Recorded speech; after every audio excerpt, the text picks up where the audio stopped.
Twice Upon a Time by Erwin Shapiro. Illustrations by Adrian Adams.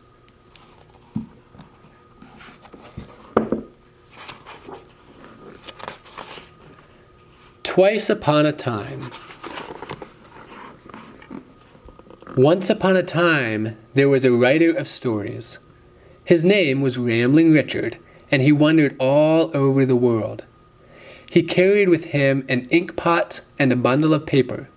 In his hat was stuck a goose quill pen. Every morning he sat down and wrote a story. He dipped his goose quill pen in the ink pot and began. Once upon a time. He exchanged his stories for bread and cheese and a place to sleep. Sometimes, but not very often, he bought a new hat or a purple cloak with extra large pockets. As he walked along the dusty roads, he often sang a song he had made up himself. It went like this. I've 2 eyes and ears, 10 fingers and toes. I stand on my feet and follow my nose. I see what I see, I know what I know. I hear what I hear and go where I go. I think what I think and say what I say. And sometimes I'm sad, but mostly I'm gay. I am what I am, you are what you are. The sun is the sun, a star is a star. Sometimes it's day, and sometimes it's night. Sometimes I'm wrong, but mostly I'm right. One day, following a crooked road, he came to the gate of a city. It was the largest gate he had ever seen. Before it stood 2 of the tallest soldiers he had ever seen. They were holding the longest spears he had ever seen. He said to one of the soldiers, I am Rambling Richard, the writer of stories. Stories funny and stories sad, for man or woman, girl or lad.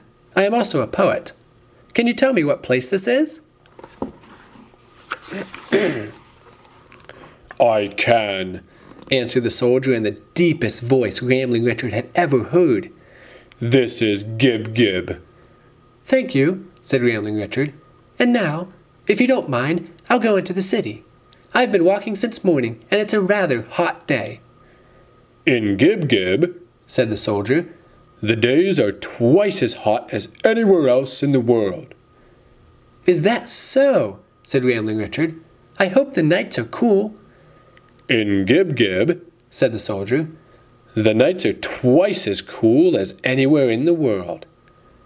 Well, said Rambling Richard, I must say I like a milder climate. In Gib Gib, said the soldier, the climate is twice as mild as anywhere else in the world. Said Rambling Richard, and went into the city. The first thing he saw was a big sign. It said, Welcome to Gib Gib. Watch us grow, King Bigwig the Great. And everywhere in the city were other signs. They said, Bigger and bigger, faster and faster, higher and higher, more and more.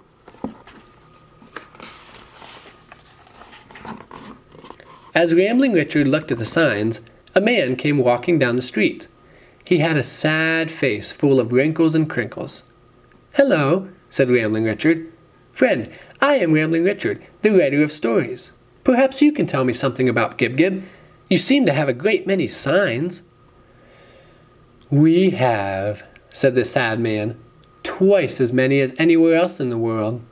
We have twice as much or twice as many of everything in the world. You do? Said Rambling Richard. The sad man sadly shook his head. No, he said, not really. But we will if the king has his way. He wants 2 of anything anyone else has 1 of. And he sighed a long sigh. But why are you so sad? Asked Rambling Richard.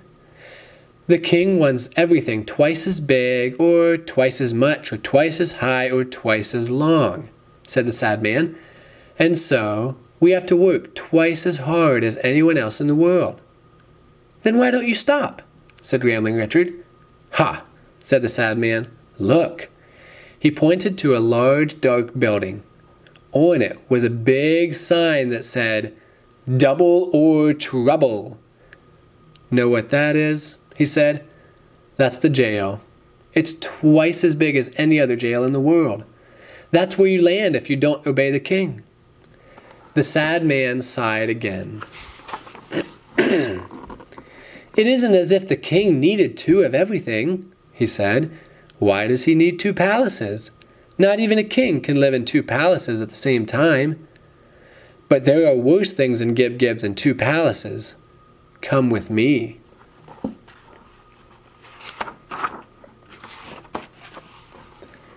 Taking Rambling Richard by the arm, he led him to a high mountain. Men were driving donkeys up the trails. The donkeys were loaded down with sacks of sticks, stones, earth, and rocks. On top of the mountain, men were working with shovels and wheelbarrows. What are they doing? Asked Rambling Richard. They're trying to make it higher, said the sad man. The king wants a mountain twice as high as any other mountain in the world. Suddenly, there was a loud boom, and the top of the mountain fell off. Sticks and stones, earth and rocks, donkeys and men, shovels and wheelbarrows came tumbling down. See, said the sad man, that happens every day. Then he led Rambling Richard to a field with a big, deep hole. Rambling Richard looked over the edge. Down in the hole were men digging with picks and shovels. Know what they're doing? Said the sad man. They're digging a hole twice as deep as any other hole in the world. Suddenly, there was a loud zoom, and one side of the hole fell in. That happens every day, said the sad man, and he looked sadder than ever. Perhaps one of my stories would cheer you up, said Rambling Richard. I have stories funny and stories sad, for man or woman, girl or lad. I also have poems for a penny. I'll take a poem, said the sad man. Do you have one about a midget? No, said Rambling Richard, but I have one about a mouse. A mouse is even smaller than a midget. Well, said the sad man, could I see it? Certainly, said Rambling Richard, and he showed the sad man the poem. It went like this. There once was a mouse, a tiny, tiny mouse. He was so small, a thimble was his house. All right, I'll take it, said the sad man. After he had sold the sad man the poem, Rambling Richard looked for an inn. In return for a room, he gave the innkeeper a story. It was called, How the World Shrank to the Size of a Pea and Was Swallowed by an Oyster.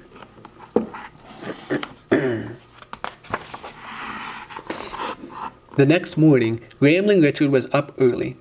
He sat down at the table to write a story. But before he could begin, he heard a knock on the door. Come in, he said, and there stood a man in a blue uniform.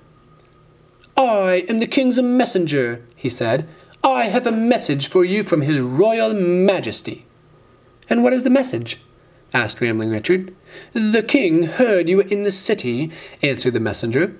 He wants you to write him a story about Gib-Gib. It must be twice as long as any story you have ever written. If it pleases the king, he will give you a bag of gold. What if my story does not please him? Asked Rambling Richard. The king's messenger pointed out the window to the jail and the sign that said, Double or Trouble. Said Rambling Richard. And bowing low, the king's messenger left the inn. Rambling Richard thought for a few minutes. Dipping his goose quill pen in the ink pot, he began to write. Day after day he wrote, stopping only to eat or sleep. And every day he heard the top of the mountain falling off with a boom, and the hole falling in with a zoom.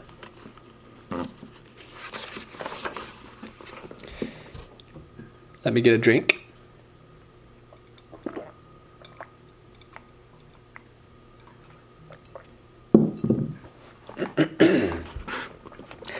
At last, the story was finished. Rambling Richard stuffed it into his pocket and walked to the king's palace. A servant took him to a big room where the king sat on his throne. The room was filled with soldiers, servants, and the king's uncles, cousins, and aunts. "Rambling Richard," said the king, "are you ready to read your story?" "I am," said Rambling Richard. "Then do so," said the king. Rambling Richard cleared his throat and began. "Once upon a time in the kingdom of Gib-Gib—" "Stop!" said the king, holding up his hand. "It may be all very well to say once upon a time in other lands, but in Gib-Gib everything is twice as big, and we have two of everything anyone else has one of. So your story must begin twice upon a time." "Twice upon a time?" repeated Rambling Richard. "Exactly," said the king. Rambling Richard tried to speak, but he couldn't. He was laughing too hard. "What's so funny?" said the king, frowning. "Pardon me, your majesty," Rambling Richard said, "but that is the funniest thing I've ever heard. You can't begin a story with twice upon a time." "You can't, can you?" roared the king. "Where are my guards? To the jail with him! And don't let him out until he writes a story beginning twice upon a time!" The guards dragged Rambling Richard off to the jail. That night he laughed himself to sleep. But when he awoke in the morning, he did not feel like laughing. He knew that if he did not do as the king said, he would spend the rest of his life in jail. His inkpot, his bundle of paper, and an extra goose quill pen were brought to him. He tried to write a story beginning twice upon a time, but he couldn't. The only way he could begin a story was once upon a time. Every day the king's messenger came and asked if he was ready to read his story to the king. Every day Rambling Richard answered no. And every day he could hear the top of the mountain falling off with a boom and the hole falling in with a zoom. Rambling Richard began to think. He thought hard and long. And one day he said to the king's messenger, "Take me to the king." "Ah," said the king's messenger, "you must be ready to read your story. Follow me to the palace." Soon, Rambling Richard was standing before the king. "Well," said the king, "are you ready to read your story?" "I am not," said Rambling Richard. "I cannot write a story that begins twice upon a time." "Back to the jail with him," shouted the king. "Feed him nothing but bread and water. Guards, back to the jail with him." "Just as you say, your majesty," said Rambling Richard. "But first, let me tell you why I cannot write a story beginning twice upon a time." "And why is that?" asked the king. Rambling Richard answered, "You say I must begin my story with twice upon a time because in Gib-Gib everything is twice as big, and you have two of anything anyone else has one of." "Exactly," said the king. "But it's not true," said Rambling Richard. "What?" roared the king. "How so?" "You have only one king," said Rambling Richard. "Why not two kings?" The king leaned forward. "Did you say 2 kings?" he whispered. "2 kings," said Rambling Richard. "2 kings!" cried the soldiers, servants, and the king's uncles, cousins, and aunts. "Guards, clear the room," ordered the king. The guards cleared the room, and the king got down from his throne. He walked up and down, up and down. All day he walked up and down, and at first his face was red with rage, and then it was pale with worry. At last he sent for Rambling Richard. "What am I going to do?" he said. "I am the only king of Gib-Gib. There isn't any other. And even if I could get another, what would I do with him? We would always be getting in each other's way. Gib-Gib would be ruined." He looked out the window. The top of the mountain was falling off with a boom, and the hole was falling in with a zoom. "I wanted to be a great king," he said. "I wanted to be the greatest king in the world. That's why I wanted 2 of anything anyone else has 1 of." "That's no way to be a great king," said Rambling Richard. "It doesn't matter how big anything is, or how much or how many. If you want to be a great king, make your people happy." "You know, I never thought of that," said the king. "Then do so," said Rambling Richard sternly. And the king did. He gave orders to stop work on the mountain. The hole was made into a swimming pool. One of the palaces was made into a school. All the signs were torn down and chopped into firewood. Then the king invited everyone in Gib-Gib to a party. He sat on his throne, watching the people laughing and dancing and eating. After a while, he held up his hand for silence. "Rambling Richard will now read a story," he said. Rambling Richard stood next to the king. He cleared his throat and began. "Once upon a time, in the kingdom of Gib-Gib," it was a long story, and a good story. When Rambling Richard finished it, everyone shouted and cheered.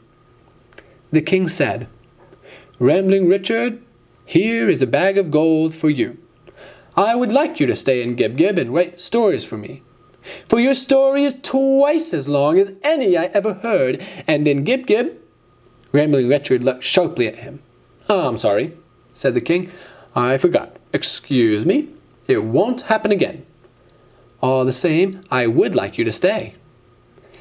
"Thank you, your majesty," said Rambling Richard. "But I cannot do that. I must wander the world, writing stories and poems about everything I see." The next day, Rambling Richard bought a new hat and a purple cloak with extra large pockets. He stuffed the pockets with stories and poems. He stuck his goose quill pen in his hat and picked up his ink pot and a bundle of paper. He said goodbye to the king, who walked with him to the gate of the city. A crowd of people followed, cheering and wishing him luck. Waving goodbye, Rambling Richard started walking down the road. As he walked, he sang, "I've 2 eyes and ears, 10 fingers and toes. I stand on my feet and follow my nose. I see what I see, I know what I know. I hear what I hear and go where I go. I think what I think and say what I say. And sometimes I'm sad, but mostly I'm gay. I am what I am, you are what you are. The sun is the sun, a star is a star. Sometimes it's day and sometimes it's night. Sometimes I'm wrong, but mostly I'm right." And then he added for good measure, "It's not always true, but as a rule, even a king is sometimes a fool." The end.